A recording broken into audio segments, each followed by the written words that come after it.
ଓମ୍ ଶାନ୍ତି। ଆଜି 16/3/2026 ସାକାର ମହାବାକ୍ୟ। ମଧୁର ସନ୍ତାନଗଣ, ତୁମମାନଙ୍କୁ ସଦ୍ଗତିର ସବୁଠାରୁ ନିଆରା ମତ ମିଳୁଛି କି ଦେହର ସବୁ ଧର୍ମକୁ ତ୍ୟାଗ କରି ଆତ୍ମ ଅଭିମାନୀ ହୁଅ ଏବଂ କେବଳ ମୋତେ ହିଁ ମନେ ପକାଅ।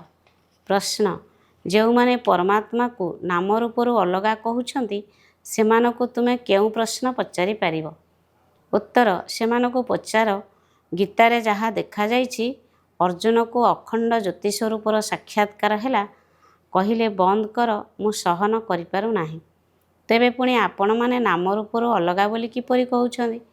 ବାବା କହୁଛନ୍ତି, ମୁଁ ତୁମମାନଙ୍କର ପିତା ଅଟେ। ପିତାର ରୂପକୁ ଦେଖି ସନ୍ତାନ ଖୁସି ହୋଇଥାଏ। ସେ କିପରି କହିବ ଯେ ମୁଁ ସହନ କରିପାରୁନାହିଁ? ମୁଖ୍ୟ ସାର 1 ନମ୍ବର, ମାଷ୍ଟର ଜ୍ଞାନର ସାଗର ହୋଇ ପତିତରୁ ପାବନ ହେବାର ସେବା କରିବାକୁ ହେବ। ବାବା ଯେଉଁଭଳି ସବୁ ଶାସ୍ତ୍ରର ସାର ମର୍ମ ଶୁଣାଉଛନ୍ତି ସେଗୁଡ଼ିକୁ ବୁଦ୍ଧିରେ ରଖି ସଦା ହର୍ଷିତ ରହିବାକୁ ହେବ। 2 ନମ୍ବର, ଏକମାତ୍ର ବାବାଙ୍କର ଶ୍ରୀମତ ପ୍ରତ୍ୟେକ ମୁହୂର୍ତ୍ତରେ ପାଳନ କରିବାକୁ ହେବ। ଦେହର ସବୁ ଧର୍ମ ତ୍ୟାଗ କରି ଆତ୍ମ ଅଭିମାନୀ ହେବାର ମେହନତ କରିବାକୁ ହେବ। ଆଜିର ବରଦାନ, ବିସ୍ତାରକୁ ସାରରେ ଅର୍ଥାତ୍ ସାରାଂଶରେ ସମାହିତ କରି ନିଜର ଶ୍ରେଷ୍ଠ ସ୍ଥିତି ନିର୍ମାଣ କରୁଥିବା ବାବାଙ୍କ ସମାନ ଲାଇଟ୍ ମାଇଟ୍ ହାଉସ୍ ଭବ। ବାବାଙ୍କ ସମାନ ଲାଇଟ୍ ମାଇଟ୍ ହାଉସ୍ ହେବା ପାଇଁ ଯଦି କୌଣସି ବି କଥାକୁ ଦେଖୁଛ ବା ଶୁଣୁଛ, ତେବେ ତାର ସାରାଂଶକୁ ଜାଣି ଗୋଟିଏ ସେକେଣ୍ଡ ଭିତରେ ସମାହିତ କରିଦେବା ପାଇଁ ପରିବର୍ତ୍ତନ କରିଦେବାର ଆବଶ୍ୟକ କର। କାହିଁକି କ'ଣର ବିସ୍ତାର ଭିତରକୁ ଯାଅ ନାହିଁ? କାହିଁକି ନା କୌଣସି କଥାର ବିସ୍ତାରକୁ ଯିବା ଦ୍ୱାରା ଆମ ସମୟ ଏବଂ ଶକ୍ତି ବ୍ୟର୍ଥରେ ନଷ୍ଟ ହୋଇଥାଏ। ତେଣୁ ବିସ୍ତାରକୁ ସଙ୍କୁଚିତ କରି ଜ୍ଞାନ ରୂପକ ସ୍ଥିତ ହେବାର ଅଭ୍ୟାସ କର। ଏହାଦ୍ୱାରା ଅନ୍ୟ ଆତ୍ମାମାନଙ୍କୁ ମଧ୍ୟ